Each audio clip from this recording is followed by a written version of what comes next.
머무니라. 아멘. 할렐루야.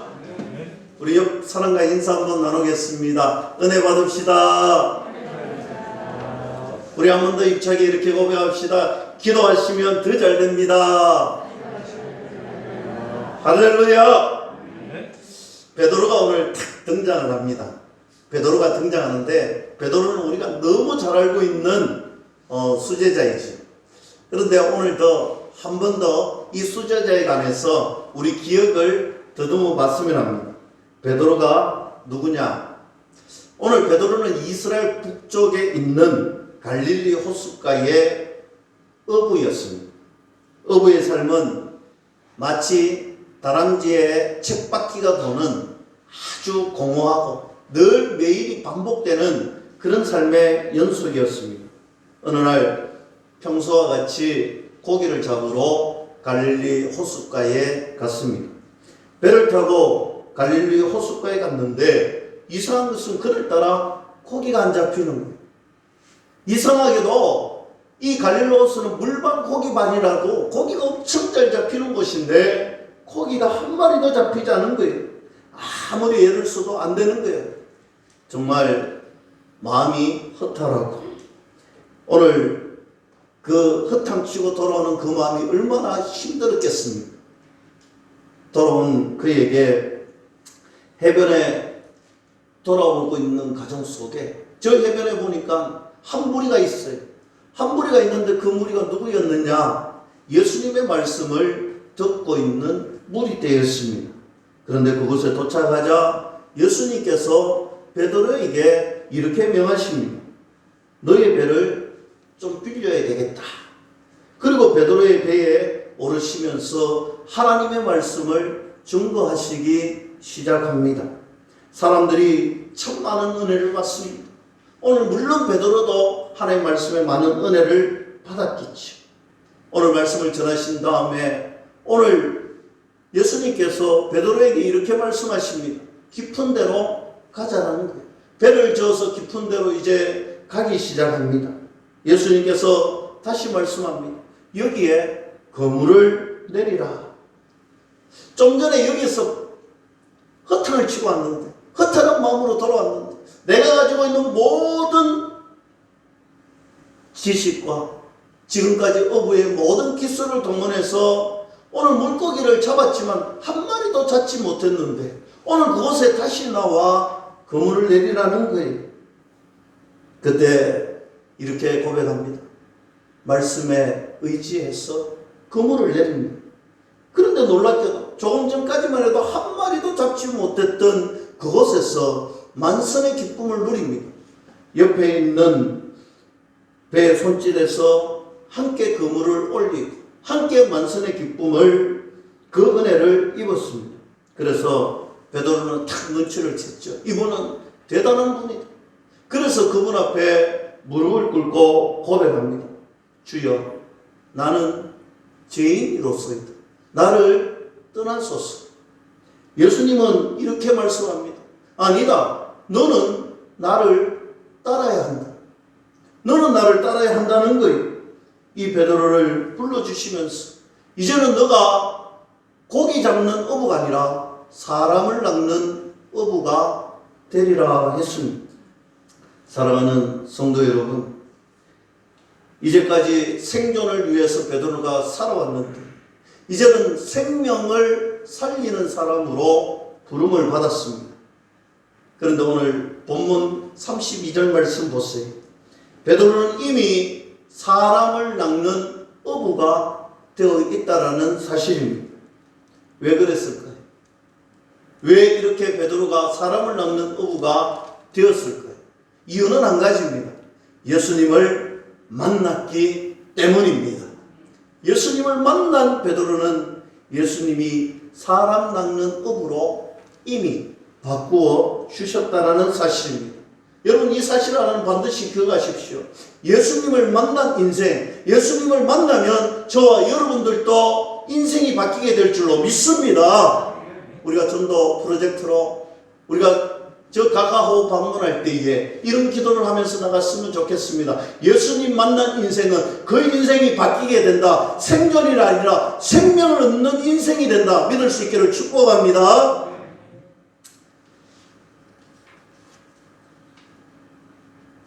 베드로는 예수님을 믿고 따랐는데도 불구하고 그의 삶은 참으로 자충우돌의 삶이었습니다. 넘어질 때도 있습니다. 힘들어할 때도 있습니다. 베드로가 그랬다는 거예요. 예수님께서 잡히시던 그날 베드로는 멀찍이 예수님을 따라갑니다. 그 가야바의 집들 안에서 정말 예수님께 가장 누군가가 곁에 있어줘야 할 바로 그때에 베드로는 저 멀리서 오늘 모닥불을 쬐면서 한 소녀의 그 음성에 예수님을 3번이나 부인하고 제자들과 함께 도망하여 벌벌벌 집에서 떨며 나오지 못하던 인생이었습니다. 사랑하는 성도 여러분, 오늘 본문 32절을 보세요. 이렇게 시작합니다. 그때가 언제일까요? 스데반 집사님이 순교한 그때에 사울이라는 정말 개팍한 이상한 그 사람이 예루살렘 교회를 핍박하던 바로 그때에 오늘 예루살렘 교인들이 흩어져 있는 바로 그때에 베드로는 사방을 달리면서 복음을 증거했다라는 사실입니다. 바로 이 32절에 말하는 그때가 바로 모두 다가 숨어서 벌벌벌 떠는 그때에 베드로는 복음을 증거하기 시작했다는 사실입니다. 여러분, 베드로가 어떤 인생이었습니까? 예수님을 3번이나 부인하던 인생이었습니다. 오늘 제자들과 벌벌벌벌 떨며 나오지 못한 무서움에 떨고 있던 그의 인생이었습니다. 근데 오늘 이 베드로가 바뀌었습니다. 변화했습니다. 오늘 사울이 기세등등하고 있는 스데반 집사님이 순교당하는 바로 이때에 복음으로 무장하고 복음을 들고 예수님을 전하는 믿음의 파수꾼이 십자가의 전달자가 되었다는 사실입니다. 어떻게 이렇게 담대해질 수 있었을까요? 어떻게 이처럼 담대하게 복음을 전할 수 있을까요? 사도행전 2장 말씀에 분명하게 이야기합니다. 오순절 성령 마가의 다락 땅에 임하였던 성령 강림 사건 그 이후에 성령 하나님이 충만하니까 성령 하나님이 임재하셔서 충만하니까 담대해질 수가 있었다는 사실입니다. 사랑하는 성도 여러분, 성령 충만, 은혜 충만 받을 수 있기를 주님의 이름으로 간절히 축원합니다. 성령 충만하면요, 용기가 생깁니다. 성령 충만하면 비전이 생기는 거예요. 성령 충만하면 하나님의 뜻대로 살 수가 있는 것입니다. 저는 우리 교회가 매 시간 매 분초마다 우리가 이렇게 믿음으로 선포했으면 좋겠습니다. 사랑하는 성도 여러분, 성령 충만 받을 수 있기를 주님의 이름으로 간절히 축원합니다. 성령 충만하면 힘이 생기고, 성령 충만하면 용기가 생기고, 성령 충만하면 비전이 넘치게 생길 줄로 믿습니다. 할 수 있다. 하면 된다. 해보자. 오늘 베드로에게 생겼던 마음이지. 성령 충만 받으면 어떤 놀라운 일이 일어날까? 저는 오늘 한 가지를 말씀드리고 싶습니다. 성령 충만 받으면요, 믿음의 확신이 분명해진다는 사실입니다. 믿음이 생긴다는 말이지요. 사도행전 3장에 베드로와 요한이 제9시에 성전에 올라갑니다. 기도하기 위해서 올라갑니다. 여러분, 이 성전 9시는요, 오늘 하루에 3번씩 기도하는 마지막 타임입니다. 저 태양빛이 이제 서서히 지고, 여러분, 이 예루살렘 성전은요, 석회암 벽으로 되어 있고, 오늘 이 성전 9시에 올라갈 때 보면요, 얼마나 아름다운지 몰라요. 황금빛, 오늘 성을 비추고 있고 성전을 비추고 있는 모든 도시가 황금빛으로 물드는 그런 아름다운 광경이 펼쳐집니다. 기도하기 위해서 많은 사람들이 올라갑니다. 많은 사람들이 성전을 보고 하나님의 웅대하심을 보고 그들이 기도하기에 올라가기 시작합니다. 오늘 이곳에는 성전 미문 아름다운 문을 통과하고 여러분 이 성전에 올라가면서 많은 성도들이 이 아름다움에 반해 있었는데 성령 충만 받고 베드로가 올라올 때에 무엇을 보았느냐? 여러분 성령 충만 받았던 베드로가 올라가면서 바라보았던 것은 이 아름다운 성전의 광경이 아니었습니다. 오늘 한 번도 보지 않았던 한 번도 관심 가지 않았던 오랜 시간 그 성전 미문 앞에서 구걸하던 안전뱅이를 본 것입니다. 그리고 다가가서 이야기합니다. 나를 주목해달라는 거예요. 나를 주목하라는 것입니다. 그리고 그에게 분명하게 말씀을 전합니다. 내게는 은과 금이 없지만 내 속에 있는 나사렛 예수로 명하노니 일어나 걸어라. 베드로는 분명히 이야기합니다. 나는 돈이 없다. 나는 가진 것이 없다. 그러나 내 속에 예수님이 계신다. 그 믿음의 확신을 분명하게 이야기하고 있습니다. 사랑하는 성도 여러분, 저와 여러분들에게 무엇이 있어야 되겠습니까? 우리의 고백이 무엇이 되어야 되겠습니까? 내게 있는 것 아무것도 없지만 내 속에는 예수님이 계셔. 내 속에는 예수님이 함께 계셔. 내 속에 계시는 예수님의 이름으로 명하노니 이런 담대한 믿음의 확신을 가지고 전진하는 저와 여러분들이 될 수 있기를 주님의 이름으로 간절히 축복합니다.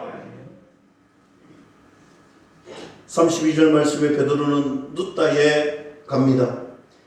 예루살렘에서 루다까지는 약 40km 떨어진 곳입니다. 예루살렘은 높은 고지에 있습니다. 그래서 계속해서 내려갑니다. 내려가면 평야를 만나게 됩니다. 블레셋 평야를 지나서 사름 평야로 가게 됩니다. 그 사름 평야의 초입 부분에 있는 도시가 루다입니다. 작은 동네입니다. 오늘 이곳에 베드로가 갔습니다. 오늘 계속해서 말씀 봅니다. 애니아라고 하는 사람이 있는데 중풍병에 걸렸습니다. 중풍병은 어떤 병입니까? 손과 발이 서지 못하는 굳어지는 그런 병이지요. 그래서 초창기 재활훈련을 하지 않으면 완전히 굳어버리고 완전히 가망 없는 병을 오늘 중풍병이라고 합니다. 그런데 이 중풍병자가 8년 동안 누워 있었다라는 거예요. 회생불능의 상태를 말하고 있습니다. 회복불능입니다. 34절 말씀 보세요. 베드로가 이르되 애니아여 예수 그리스도께서 너를 낫게 하시니 일어나 내 자리를 정돈하라. 한데 곧 일어나니 할렐루야. 회복불능, 회생불능. 그런데 하나님께서 베드로에게 선명하고 분명하게 말씀해 줍니다. 베드로야, 저 애니아는 낫는다는 거예요. 저 애니아는 내가 낫게 해주겠다는 거예요. 선명하게 하나님의 음성을 들었다는 거예요. 여러분 어떨 때 우리가 하나님의 음성을 선명하고 생생하게 들을 수 있겠습니까? 친밀하면 가능하다. 하나님과 나 사이가 친밀할 때, 하나님과 나 사이가 친밀할 때 우리는 하나님의 음성을 분명하고 생생하게 들을 수가 있습니다. 사랑하는 성도 여러분, 하나님과 친밀한 관계를 유지할 수 있기를 축복합니다.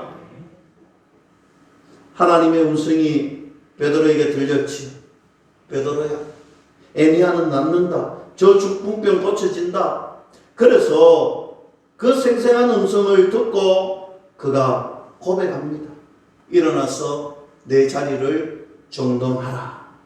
너무나도 자신있게, 너무나도 믿음의 확신을 가지고 오늘 베드로가 이야기하는 거예요. 애니아야, 정돈하고 일어나라는 겁니다. 너는 일어날지 하나님께서 말씀해 주시는데 너는 일어난다는 거예요.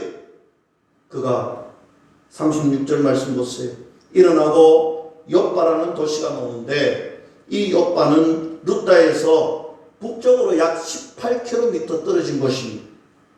욥바는 우리가 요나서를 통해서 자주 접했던 도시의 이름입니다. 아름다운 도시입니다. 눈앞에 지중해가 펼쳐지는 그런 도시입니다. 우리 일광하고 좀 비슷한 것 같아요. 이 지중해가 딱 보이는 아름다운 도시. 이름 자체가 우리가 욥바라고 번역됐지만 실제로 히브리에는 야포라는 단어를 사용하는데 이 야포는 아름답다라는 뜻입니다. 그러니까 이 욥바라는 도시는 정말 아름다운 도시, 너무너무 아름다운 도시입니다. 그런데 거기에 문제를 만난 한 여성이 있습니다. 다비다라는 여제자가 있는데 번역하면 도르가다. 아람어로 다비다고 헬라어로 도르가라는 게 같은 이름, 같은 뜻입니다. 번역해놨다는 거예요. 그는 여제자인데 참으로 신실한 제자였습니다. 선행과 구제하는 일이 참 넘치는 본이 되는 그런 예수님의 여제자였다. 성경은 그렇게 말씀하고 있습니다. 그런데 이렇게 좋은 일을 많이 했는데, 이렇게 선행을 많이 했는데, 참으로 구제를 많이 했는데, 오늘 본문 37절 말씀에 그때에 병들어 죽음에. 여러분 이상하지요? 신실한 일을 많이 했는데, 착한 일을 많이 했는데, 하나님이 좋아하시는 일을 많이 했는데 왜 병이 들고 왜 죽었을까요? 여러분, 선행을 많이 해도, 좋은 일을 많이 해도 죽을 수 있습니다. 언젠가 병들 수 있고 죽을 수 있습니다. 제가 하나님 잘 믿었는데, 하나님 잘 따랐는데 왜 병에 걸렸습니까? 여러분, 병들 수 있어요. 하나님, 제가 선행도 참 잘했고 하나님 뜻에 맞는 삶을 참 잘했는데 왜 이렇게 빨리 죽어야 됩니까? 여러분, 죽을 수 있어요. 그것이 우리의 인생입니다. 너무 당황스럽게 생각할 필요 없어요. 여러분, 뭔가 제대로 못 살아서 병들었구나, 제대로 하나님 앞에 벌받을 짓을 해서 일찍 죽는 건 아니에요. 선해도 병 받을 수 있고 정말 좋은 일을 많이 해도 일찍 죽을 수 있습니다. 그것이 우리의 인생입니다. 오늘 다비다가 병들어 죽었습니다. 시체를 씻어서 다락에 누였습니다. 오늘 이 대목에서 한번 자세히 보세요. 제가 늘 이야기하지만 이 우리의 문화와 이 이스라엘의 장례 문화는 달라요. 우리는 3일, 요즘은 뭐 4일도 하는데 5일도 하고 하지만 이스라엘의 장례 문화는요, 그날 장례를 치르는 것이 이 나라의 문화였습니다. 그래 우리가 실제로 쉽게 이 말씀을 넘어가는데, 그런데 이 말씀을 자세히 보면 굉장히 이상한 거예요. 38절 말씀에 사람들이 베드로가 루다에 있다는 것을 알고 오늘 베드로 사도를 데리고 오자는 거예요. 여러분, 베드로가 아까 좀 전에 굉장히 많이 떨어졌다고 했잖아요. 오늘 하루 만에 갔다가 올 수 있는 거리가 아니에요. 갔다가 올 수 있는 거리가 아니면 장례를 치러야 되는데 오늘 장례를 미루면서까지도 베드로를 모시고 오고 싶은 마음이 어떤 마음이었을까요? 여러분, 오늘 소식을 들었습니다. 오늘 루다에서 저 회생불능 도저히 고칠 수 없는 중풍병자를 오늘 베드로 사도가 고쳐주었다는 소식을 들었는 거예요. 그래 제자들 마음속에 오늘 베드로 사도가 오면 오늘 죽었던 이 다비다가 어쩌면 살아날 것이다, 이런 확신이 드는 거예요. 오늘 그래서 불러오자는 거예요. 사랑하는 성도 여러분, 많은 이들이 오늘 장례 문화를 당장 해야 되는 것도 미뤄놓고 오늘 베드로를 부르는 데는 이런 믿음의 확신이 있었을 것입니다. 다비드도 오늘 베드로가 욥바에 오는 그 순간에 분명히 살려주실 거예요. 오늘 이 믿음이 사람들에게 있어 빨리 지쳐 말고 베드로 사도를 모시고 오라는 거예요. 베드로가 39절 말씀해 보니 욥바에 도착합니다. 도착해서 이제 다락방에 올라가 봤더니 모든 가부, 오늘 많은 가부를 가리킵니다. 가부들이 당시에는 어떤 사람들입니까?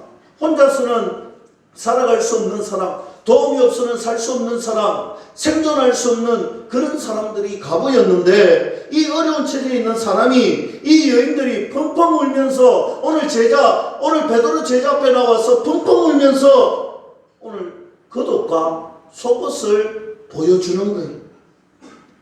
여러분,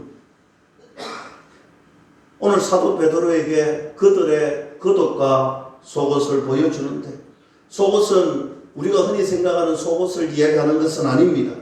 투닉이라는 평상복을 이야기합니다. 그리고 여러분, 겉옷은요, 우리가 철철마다 이렇게 두를 수 있는 그런 코트 같은 옷이 아니라, 제가 말씀드렸지만 일평생 한 벌 정도. 오늘 이 겉옷은요, 생전이 달려있는 아주 고가의 옷이었습니다. 이 고가의 옷, 한 번밖에 가질 수 없는 옷, 오늘 안전을 위해서 꼭 필요한 옷. 그래서 재판을 할 때도 이 겉옷이 재판이 진행 중에도 저녁이 지나면 돌려주는 겁니다. 그처럼 안전을 기하는 이 겉옷. 여러분, 도르가라는 여인은 참 부자였음에 분명한 것 같아요. 부자였지만 참으로 많은 선행, 참으로 아름다운 마음을 가졌는 것이 분명한 것 같아요. 많은 가구. 오늘 혼자 힘으로는 살아갈 수 없는 이 여인들에게 그는 손수 속옷을 만들어주고 겉옷을 만들어주고 거기에 있던 수많은 여인들에게 그 옷을 선물해 주었다는 것입니다. 그래서 이 여인들이 오늘 베드로 사도에게 찾아와서 그 옷을 보여주시면서 우리는 기억하고 있다는 거예요. 베드로 사도여, 이 여인이 얼마나 착한 일을 했는지 우리가 증인이라는 거예요. 우리에게 이런 것을 만들어주고 지금 병들어서 이렇게 일찍 죽었다라고 엉엉 울고 있는 거예요. 여러분, 본문 40절 말씀 우리 함께 보겠습니다. 베드로가 사람을 다 내보내고 무릎을 꿇고 기도하고 돌이켜 시체를 향하여 이르되 다비다야 일어나라 하니 그가 눈을 떠 베드로를 보고 일어나 앉는지라. 할렐루야. 베드로가 이제 사람들을 다 내보냅니다. 다 내보내고 간절하게 기도합니다. 이 사람을 살리는 능력 제 능력 아니잖아요. 이 사람을 살리는 능력 제 힘이 아니잖아요. 저는 전능하신 하나님 앞에 간절히 기도하는 거예요. 하나님의 능력이기 때문에 병을 고치는 것도 하나님의 능력이요, 사람을 살리는 것도 하나님 능력이기에 베드로는 간절하게 하나님의 은혜를 구하고 기도했습니다. 하나님 살려주시옵소서. 다비다야 일어나라. 여러분, 헬라어로는 조금 다르지만 이 말을 아람어로 부르면 어떤 단어냐? 달리다구. 들어보셨지요? 예수님께서 야이로의 죽은 딸을 살리실 때 오늘 달리다구 했을 때 딸이 살아난 것처럼 오늘 베드로가 달리다구, 오늘 그 달리다구의 고백을 할 때 이 여인이 살아나 일어났다는 것입니다. 아무리 살펴봐도 그는 주저하지 않았습니다. 베드로는 주저하지 않고 믿음의 확신을 가지고 하나님께 간절히 간구한 후에 믿음으로 예수님이 행했던 그대로 그가 고백했습니다. 달리다구 일어나라. 그때에 이 여인이 눈을 뜨고 살아났다라는 사실입니다. 사랑하는 성도 여러분, 이것이 어디에서 나오는 것입니까? 성령 하나님께서 그 은혜 안에 충만하게 강림하셨던 성령 하나님께서 믿음의 확신을 주셨기 때문입니다. 내 속에 예수님이 계시고 내 속에 계시는 예수님께서 역사하시고 예수님이 나와 동행하시는구나. 이 확신 가지고 오늘 고백했던 베드로처럼 저와 여러분들이 이 땅에 저 죽어가고 있는 수많은 영혼들을 향하여 걸어갈 때 이 믿음의 확신 가지고 걸어가시기를 축복합니다. 내 속에 계시는 성령 하나님, 내 속에 함께 계시는 예수님, 제가 믿음의 확신을 가지고 걸어갑니다. 저는 모자랄 것 없고 저는 아무것도 할 수 없지만 그러나 내 속에 계시는 예수님께서 역사하여 주시고 능력을 베풀어 주시고 저 죽어가고 있는 영혼들을 살리는 은혜가 있게 하여 주시옵소서. 내가 만나는 영혼들 예수님께서 만나주시고 나와 동행했던 모든 사람들이 예수님이 끝까지 책임져 주시는 은혜의 자리, 보좌의 자리로 하나님 나올 수 있도록 허락해 달라고 기도하시고 또 전도 특공대로 전진하는 저와 여러분들 될 수 있기를 주님의 이름으로 간절히 축원합니다. 이제 베드로에게 놀라운 일이 하나 생깁니다. 43절 말씀이지요. 베드로가 요빠에 여러 날 있어 시몬이라는 무두장의 집에서 머무니라 했습니다. 여러분, 우리가 볼 때 별거 아닌 것처럼 지나가는데 사실 이 말씀은 굉장히 충격적인 말씀입니다. 무두장이가 어떤 직업이냐? 무두장이는요, 죽은 짐승의 가죽을 다루는 그런 사람입니다. 죽은 짐승의 가죽, 악취가 나는 곳입니다. 오늘 피가 철철철 흐르는 곳입니다. 오늘 이 무두장이가 가죽을 다룰 때에 무엇으로 털을 뽑고 그 피를 씻느냐? 여러분, 피를 씻고 털을 뽑을 때에 요즘처럼 그렇게 하는 게 아니에요. 이때 당시에는 사람의 소변을 가지고 아니면 짐승의 그 변을 물에 희석시켜서 그리고 이 가죽에 담그어서 털을 뽑고 피를 씻어내었습니다. 그래서 이 무두장이의 집은요, 악취가 나고 죽은 짐승의 피가 있고, 여러분 그 털을 뽑고, 여러분 이스라엘은 정결 예식이 있잖아요. 사실 무두장이는요, 어떤 직업을 받는 사람이냐? 유대 문헌에 보면 부정한 사람, 우리가 흔히 부정한 사람이라고 이야기하는데, 이 무두장이는 이 부정한 사람의 경지를 뛰어넘어서 경멸할 만한 사람, 불가촉, 서로가 손을 맞대고 피부를 접촉하고 눈으로 볼 수 없는 사람 중에서도 그 이상의 경멸할 만한 사람을 무두장이라고 합니다. 그래서 유대인들 사이의 풍습 속에는 이 무두장이와 결혼했던 사람은요, 언제든지 결혼을 파기해도 됩니다. 나는 이 결혼 무효다 하면 무효가 되는 거예요. 이혼하고 싶을 때 언제든지 이혼할 수가 있는 그런 직업이 무두장입니다. 베드로는 왜 하필, 베드로 사도는 왜 하필 이런 곳에 가셨을까요? 부정한 집, 불가촉 인생의 집, 왜 베드로는 이곳에 갔을까요?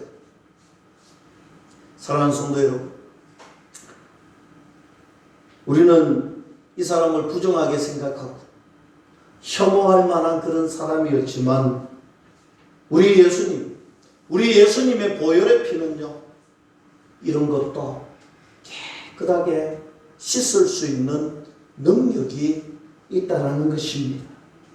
오늘 보혈의 피로 이 사람의 죄도 깨끗하게 씻기니라. 할렐루야. 43절 말씀은요, 그래서 복음 그 자체, 이 43절의 말씀은요, 복음 그 자체인 거예요. 어떤 직업을 갖든지, 어떤 신분이든지, 어떤 종족이든지 예수님의 보혈이 우리 죄를 깨끗하게 씻어준다라는 정말 하나님의 복음 그 자체인 거예요. 마르틴 루터가 종교개혁을 하면서 마귀의 시험을 받습니다. 마귀가 루터를 찾아와서 이렇게 얘기합니다. 너가 죄인인데 너가 무슨 종교개혁을 한다고 그러느냐? 너가 얼마나 많은 죄를 지었는데 너가 종교개혁을 한다? 루터가 가만히 생각해보니 이 마귀의 말이 맞는 거잖아요. 과거 어릴 때부터 지은 죄가 하나둘씩 생각이 나는데 고민이 됩니다. 마귀가 정죄하기를 너가 죄가 많은데 어떻게 종교개혁을 하느냐? 여러분, 마르틴 루터가 고민하며 기도하는 거예요. 하나님 앞에 간절히 기도하는 거예요. 그리고 기도를 마친 후에 종이에 이렇게 썼다고 합니다. 나는 죄인입니다. 나는 죄인입니다. 그러나 예수님의 보혈의 피가 내 죄를 깨끗하게 씻었습니다. 이렇게 종이에 적었다는 거예요. 그래서 힘을 얻고 종교개혁을 일으켰다는 거예요. 여러분, 예수님의 성만찬, 오늘 십자가를 짊어지기 전에 성만찬을 하시잖아요. 만찬을 하기 위해서 손발을 씻어야 되는데 아무도 씻어주는 사람이 없어요. 아무도 눈치를 보고 손과 발을 씻어주는 사람이 없습니다. 그때 예수님께서 친히 일어나셔서 허리에 수건을 지시고 오늘 제자들의 발을 씻겨주는 장면이 옵니다. 우리는 겸손하신 예수님으로 이야기를 하지. 그러나 여러분, 우리가 예수님의 겸손의 모습에 본을 보였던 것을 생각하는 것도 사실이지만 이곳에는 정말 큰 의미가 담겨져 있는 사건입니다. 예수님이 십자가를 지시기 전에 있었던 사건이죠. 이스라엘은요, 그들 신체 중에 가장 부정하다고 생각하는 곳이 발입니다. 왜냐하면 그들은 광야에 먼지가 풀풀 날리는데 샌들 같은 신발을 신고 가니까 오늘 부정한 것이 가장 많이 묻는 것이 오늘 발이에요. 그래서 이스라엘 백성들은 이 발이 부정하다라고 생각을 합니다.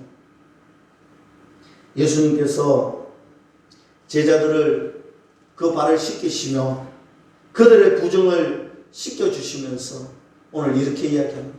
곧 있을 십자가의 사건의 의미가 바로 이것이라는 거예요. 내가 곧 있으면 십자가를 지게 되는데 그 십자가의 의미는 바로 너희들 온 인류의 죄를 내가 감당하노라. 내 피로 너희들의 죄를 씻을 완전하고 깨끗하게 씻겨주겠노라 라고 고백하며 십자가에 오르신 것입니다. 사랑하는 성도 여러분, 예수님의 보혈의 피는 우리의 죄를 깨끗하고 완전하게 씻겨주십니다. 이 확신 가지고 날마다 찬송하며 감사하며 전진하는 저와 여러분들이 될 수 있기를 주님의 이름으로 간절히 축원합니다. 그래서 우리는 재림의 순간에 당당하게 담대하게 그 재림 심판대에 설 수가 있는 것입니다. 하나님 앞에 서셔서 우리가 당당하게 고백할 수 있는 거예요. 갈라디아서 3장 27절에 이렇게 말씀합니다. 우리는 그리스도 옷을 입었다. 여러분, 무슨 말입니까? 우리가 심판대 앞에 서면요, 내 안에 있는 그 금띠금은 죄, 내가 지었던 죄, 이것 가지고 심판하는 게 아니라는 거예요. 그리스도의 옷, 예수님의 보혈, 예수님이 나와 함께 계심으로 우리는 하나님의 자녀가 되고 천국 시민이 되고 영원한 삶을 살 수가 있다 믿을 수 있기를 축복합니다. 말씀을 맺습니다. 예수님이 십자가를 지실 때 지성소의 휘장이 위에서부터 아래로 쫙 갈라졌습니다. 여러분, 지성소는 1년에 한 번 대제사장이 들어가서 짐승의 피를 바르고 백성을 대표해서 회개하는 그 순간이잖아요. 그런데 예수님이 십자가 지셨을 때 이 지성소의 휘장이 저 위에서부터 아래로 갈라졌습니다. 무엇 때문에? 단 한 가지 이유입니다.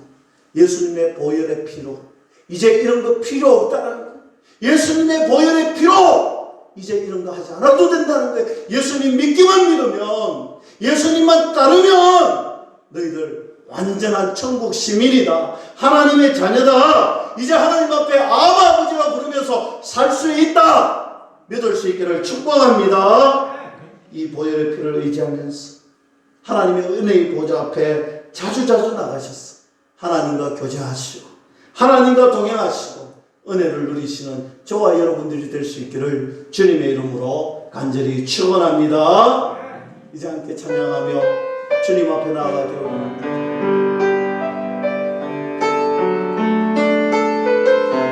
보혈을 지나 하나님의 품으로, 보혈을 지나 하나님 품으로, 보혈을 지나 아버지 품으로, 보혈을 지나 하나님 품으로 한 걸음씩 나아가네. 정기한 주노력이 내 영을 새롭게 하시네.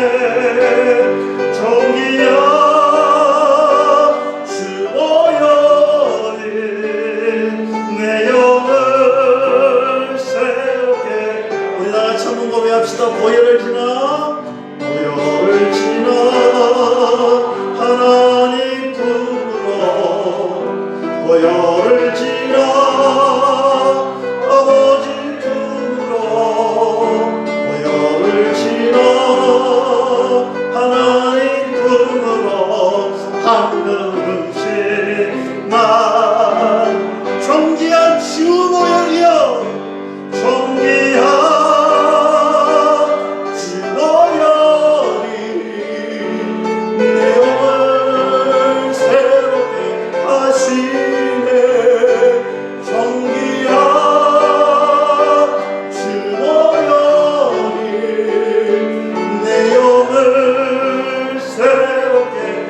존귀한 주 보혈이여 존귀한 주 보혈이 내 영을 새롭게 하시네 존귀한 주여 아버지 주여 우리 두 손을 높이 들고 기도하며 나가겠습니다.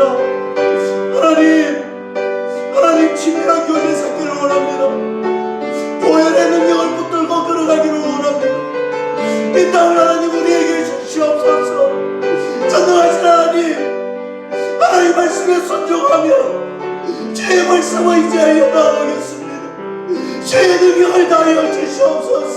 우리 시간 주님 한번 찾은 후에 통성으로 기도하며 나아가겠습니다. 주여